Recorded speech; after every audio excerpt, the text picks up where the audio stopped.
Relato 1. O teto da casa 27. Eu morei quase minha vida inteira numa rua sem saída, lá na zona norte de Recife. Era um lugar bem simples, com casas geminadas, muros baixos e muito mato crescendo nos fundos. Todo mundo se conhecia ali. Só que tinha uma casa, a de número 27, que ninguém falava muito. Ficava na parte mais baixa da rua, onde a água da chuva sempre empoçava e o cheiro de esgoto era constante. Dava para ver que tinha gente morando lá, mas era tudo meio estranho. As janelas viviam fechadas e à noite a luz da sala acendia e apagava várias vezes, sem ritmo, como se alguém estivesse brincando com o interruptor. Eu devia ter uns 16 anos quando isso aconteceu. Morava com minha mãe e meus 2 irmãos mais novos. Meu pai tinha ido embora fazia tempo. Eu trabalhava fazendo bico de entrega em mercadinho e estudava à noite. Foi numa dessas noites, voltando da aula, que comecei a ouvir o barulho vindo do teto.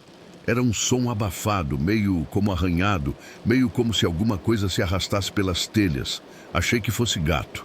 Tem muito gato de rua por aqui, mas aí começou a acontecer toda noite, sempre no mesmo horário, umas 2 da manhã. No começo eu tentava ignorar, mas teve uma noite que o barulho ficou mais forte. Era como se tivessem arrastando móveis lá em cima. Só que a gente não tem sótão, não tem nada no forro da casa. Só telha e madeira podre. Quando eu levantei para ver, minha mãe já estava acordada também, sentada na cozinha, com um cigarro na mão e os olhos arregalados. Ela não falou nada, só apontou para o teto com o queixo. O barulho parou de repente, como se tivesse percebido que a gente estava ouvindo. Na manhã seguinte, fui ver o telhado. Subi na laje do vizinho para olhar e parecia tudo normal. Nenhuma telha fora do lugar, nenhum buraco, nenhum ninho de bicho. Mas quando fui descer, vi uma coisa que me travou. No fundo do quintal, encostada no muro da casa 27, tinha uma mulher parada. Só parada, olhando para cima. Ela usava uma camisola velha e estava descalça, com os pés sujos de terra. Ela não se mexia, só olhava fixamente para o telhado da casa dela. Eu não vi o rosto dela direito, mas parecia errado. Sabe quando a expressão de alguém não bate com a posição do corpo? Era isso, como se ela estivesse sorrindo, mas o corpo dela estivesse triste. Eu me arrepiei inteiro e desci rápido. Contei para minha mãe e ela ficou séria. Disse que quando era mais nova, antes de casar, já tinha ouvido coisas parecidas naquela rua. Disse que a casa 27 era daquelas que puxam coisa ruim. Eu ri, achando que ela estava brincando. Mas naquela mesma noite, os barulhos começaram, de novo. Só que dessa vez, não estavam mais no teto. Pareciam vir de dentro da casa. Coisas batendo, passos pesados e um choro, baixinho, constante. Eu pensei que fosse minha irmã, mas ela estava dormindo e meus irmãos também. Minha mãe entrou no meu quarto sem bater e me mandou dormir no quarto dela. Passamos a noite todos juntos, sem falar nada. O choro durou até quase amanhecer. Na semana seguinte, minha mãe começou a ter sangramentos. Do nada. A gente levou ela no postinho e a médica falou em estresse, pressão alta e disse que ela precisava descansar. Mas ela dizia outra coisa. Dizia que tinha alguma coisa pendurada na casa, que algo estava escorrendo do teto para dentro da gente. Eu achei que ela estava ficando mal da cabeça. A gente não tinha grana para psicólogo nem nada, mas ela insistia que o problema vinha de cima. Naquela mesma noite, eu tomei coragem, esperei todo mundo dormir e fui para a rua. Queria ver de perto a tal casa 27. A luz da sala estava acesa e a porta entreaberta. Eu não sei porquê, mas eu fui. Me aproximei, fiquei ali parado. Não entrei, mas dava para ver que lá dentro era diferente. Tinha um cheiro muito forte, uma mistura de mofo com ferrugem. E na sala tinha uma cadeira virada de costas, bem no meio do cômodo. Eu juro que vi alguém sentado ali, mas não dava para ver direito. Só o contorno. Eu dei um passo para trás e tropecei numa pedra. Quando olhei de novo, a luz estava apagada e a porta fechada.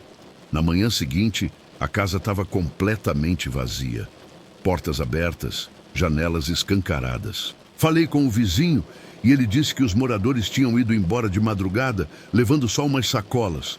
Disseram que tinham recebido uma proposta para ir morar em Petrolina com um parente, mas ninguém viu caminhão, ninguém viu mudança. Só sumiram. Minha mãe melhorou depois disso. Pararam os sangramentos, os pesadelos também. E o barulho no teto nunca mais voltou. Mas, até hoje, se eu passo perto de uma casa onde o forro parece muito baixo, eu fico arrepiado. Porque eu sei o que escutei, sei o que senti. E às vezes, no silêncio da madrugada, ainda me pego esperando aquele som de novo. O arrastar lento, como se alguém ainda estivesse lá em cima, preso entre o telhado e a nossa vida. Relato 2. O retrato na parede. Eu cresci em um bairro bem simples, longe do centro, perto de uma favela. A casa onde morava com a minha mãe e os meus irmãos era pequena, mas confortável. Não tinha luxo, mas a gente se virava. Minha mãe trabalhava como faxineira e meu pai tinha sumido quando eu era criança. A gente vivia sem muitas perguntas, mas sabia que nossa vida era diferente da de muita gente. Essa história aconteceu quando eu tinha uns 18 anos, já trabalhava de madrugada num mercado e de manhã estudava. Tinha uma rotina bem apertada, mas tudo certo. Só que algo aconteceu na casa que nunca consegui entender direito. Era uma noite qualquer, bem calada. Eu tinha chegado do trabalho, bem cansado, e fui direto para o quarto. O dia tinha sido difícil e eu só queria dormir. Minha mãe estava na sala, assistindo televisão. Já eram quase 2 da manhã quando eu deitei e logo adormeci. Acordei com um barulho estranho, meio abafado, como se alguém estivesse mexendo nas coisas na sala. Isso não era raro. Minha mãe sempre se levantava no meio da noite, fazia alguma coisa e voltava para a cama. Mas aquela noite foi diferente. Eu ouvi passos claros e nítidos, não um arranhar de chinelo, mas passos firmes, pesados, como se alguém estivesse andando de propósito pela casa, num ritmo bem cadenciado. Eu me virei na cama e olhei para o relógio. Não sabia o que fazer. Levantei devagar e fui até a porta do meu quarto, tentando não fazer barulho. A porta estava entreaberta e lá no fundo da sala, na penumbra, eu vi uma figura. Era uma mulher, vestindo um vestido branco, meio sujo, mas parecia nova. Eu fiquei parado, sem entender, vendo aquela silhueta parada. O mais estranho foi o movimento dela. Ela não parecia caminhar, mas sim deslizar, como se estivesse levitando, com a cabeça inclinada para frente. Eu não conseguia ver o rosto direito, mas mesmo assim, senti um calafrio que me atravessou. Quando ela chegou perto da parede onde minha mãe sempre pendurava os retratos, ela simplesmente se virou e ficou parada ali, olhando para um quadro antigo. Era uma foto de quando minha mãe era jovem, com o meu pai. Naquela época, a foto tinha sido tirada em uma viagem e minha mãe sempre dizia que era um dos momentos mais felizes da vida dela. Eu não soube explicar, mas quando vi a mulher, percebi que ela estava olhando fixamente para esse quadro, como se estivesse esperando algo. Eu não conseguia mais me mexer, e o silêncio na casa era absoluto. Só o som da televisão, baixinho. Na sala, eu dei um passo, depois outro, mas quando cheguei mais perto, ela simplesmente desapareceu, sumiu. Não uma pessoa saindo de repente de uma sala, mas como se tivesse se desfeito no ar.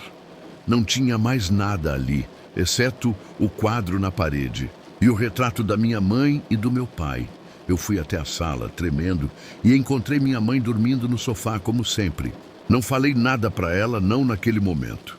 Não sabia se aquilo tinha sido um pesadelo ou se eu realmente tinha visto algo. Mas as coisas começaram a mudar dali em diante.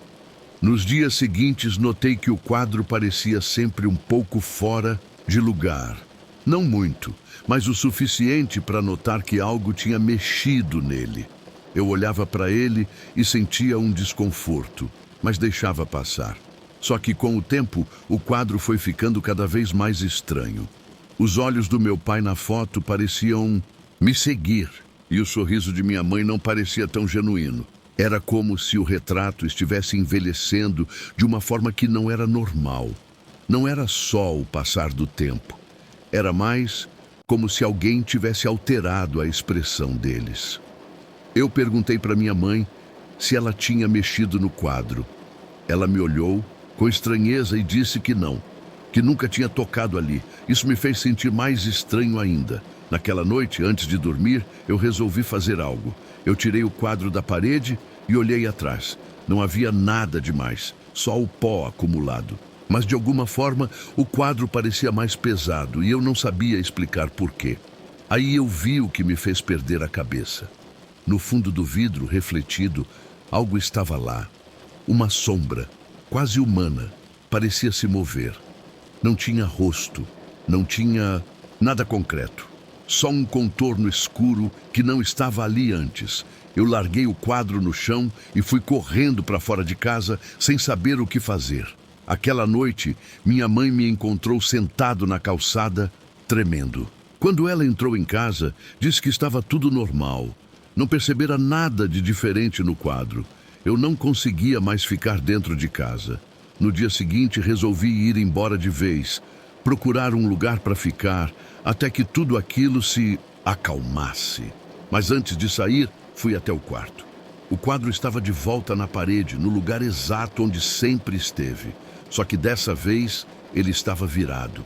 O rosto do meu pai, que eu tinha visto pela última vez com um sorriso, agora estava triste, preocupado.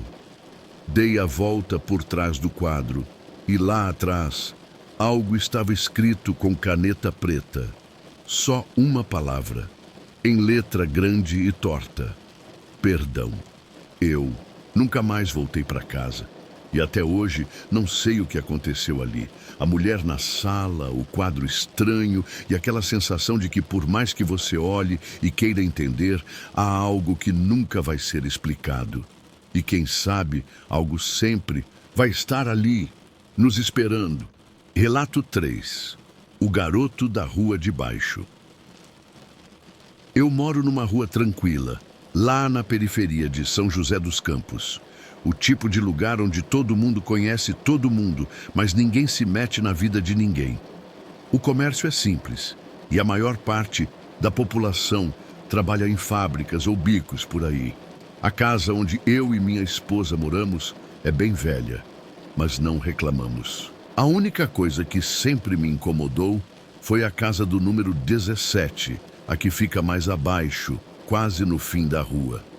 O dono daquela casa era um homem chamado Seu Raimundo, um velho rabugento que morava sozinho há anos. Ele nunca falava com ninguém e quase sempre mantinha a porta fechada. Os vizinhos comentavam que ele tinha perdido a esposa há muitos anos e que depois disso nunca mais saiu de casa. Acontece que uma noite ele sumiu. Não que fosse uma surpresa, mas a casa dele ficou vazia por um tempo e ninguém sabia o que tinha acontecido. Os vizinhos começaram a se perguntar se ele estava bem, se não tinha morrido lá dentro, até que alguém foi até lá verificar. Encontraram a casa em completo abandono, mas ninguém achou o corpo do seu Raimundo. Acontece que pouco tempo depois, começaram a aparecer umas coisas estranhas. Eu estava voltando do trabalho numa tarde quente de setembro, e quando passei na frente da casa número 17, vi uma criança parada no portão. Ele não estava brincando nem nada, estava só parado, olhando para o lado da rua. Era um garoto magro, com cabelo bagunçado e roupas bem sujas. Ele não olhava para ninguém, não fazia nada, só ficava ali, imóvel. E não era um tipo de criança normal. Havia algo nos olhos dele que não parecia certo, como se ele estivesse fora do lugar. No começo, eu achei que fosse algum filho de vizinho que se perdeu ou algo assim. Mas quando voltei para casa, vi que O menino estava no mesmo lugar, parado, imóvel, sem mexer um músculo. Fiquei um pouco incomodado com isso, mas decidi não dar bola. No dia seguinte, passei pela mesma rua e, para minha surpresa, lá estava o garoto de novo. No mesmo lugar, com o mesmo olhar vazio, perdido. Aí foi que as coisas começaram a ficar mais estranhas. Comecei a ouvir relatos dos vizinhos de que o menino estava andando por toda a rua, sempre sozinho, sempre em silêncio. Mas o mais perturbador era o fato de ele nunca falar com ninguém e sempre desaparecer antes de escurecer. Eu me perguntei, quem era aquele garoto? E o que ele queria? Decidi tentar falar com ele numa dessas tardes quentes. Eu estava com uma sensação estranha, algo como uma ansiedade, uma vontade de entender o que estava acontecendo. Me aproximei da casa número 17 e o garoto estava lá, no portão, parado. Eu falei com ele. Ei, garoto, você está perdido? O que está fazendo aqui? Ele me olhou, mas não disse nada. Eu tentei perguntar de novo, mas ele não mexeu os lábios. Era como se não me enxergasse. Foi aí que o medo começou a apertar. O peito, aquele olhar vazio era demais para mim. De repente ele deu um passo em direção a mim e com a voz mais baixa e arrastada ele disse: "Volta para casa." Eu dei um passo atrás tentando não parecer assustado e perguntei: "Voltar para casa? O que você quer dizer com isso?" Mas o garoto se virou e começou a andar lentamente em direção à porta da casa número 17. Eu fiquei parado, sentindo uma sensação estranha na espinha, como se tivesse feito alguma coisa errada. Algo que não podia voltar atrás. Naquele mesmo dia, a esposa de um vizinho, a dona Teresa, veio falar comigo. Ela parecia aflita, como se tivesse visto um fantasma. "Você viu aquele menino também?" Ela perguntou com os olhos arregalados. Eu assenti e ela continuou. "Ele sempre aparece e sempre faz a mesma coisa. Fica olhando para a rua, não fala com ninguém. Ninguém mais se atreve a falar com ele, mas hoje ele veio aqui na minha janela e eu vi. Ele não tem boca. Não tem boca nem nariz. Só os olhos, o corpo e aquele sorriso." Eu não sabia o que pensar. Nenhuma parte de mim queria acreditar, mas a expressão no rosto da dona Teresa me fez ter certeza de que ela não estava mentindo. Algo estava errado com aquele menino. Nos dias seguintes, o garoto continuava aparecendo, mas agora com algo mais sinistro.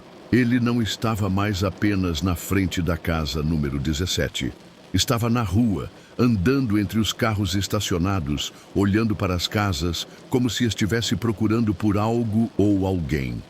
Em uma noite chuvosa, depois de ouvir mais murmúrios dos vizinhos, resolvi investigar. Fui até a casa número 17 e dessa vez não consegui me controlar. Bati na porta. Esperei. Nada. A porta estava entreaberta.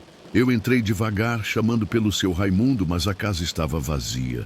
Não havia nada, exceto móveis cobertos de poeira e o cheiro de mofo. Mas ao olhar para o fundo do corredor, eu vi algo no quadro na parede. Era a foto de um menino, o mesmo garoto.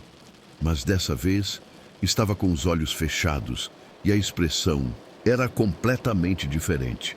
O sorriso não era mais vazio, era sorriso de dor, como se o menino tivesse sido forçado a sorrir.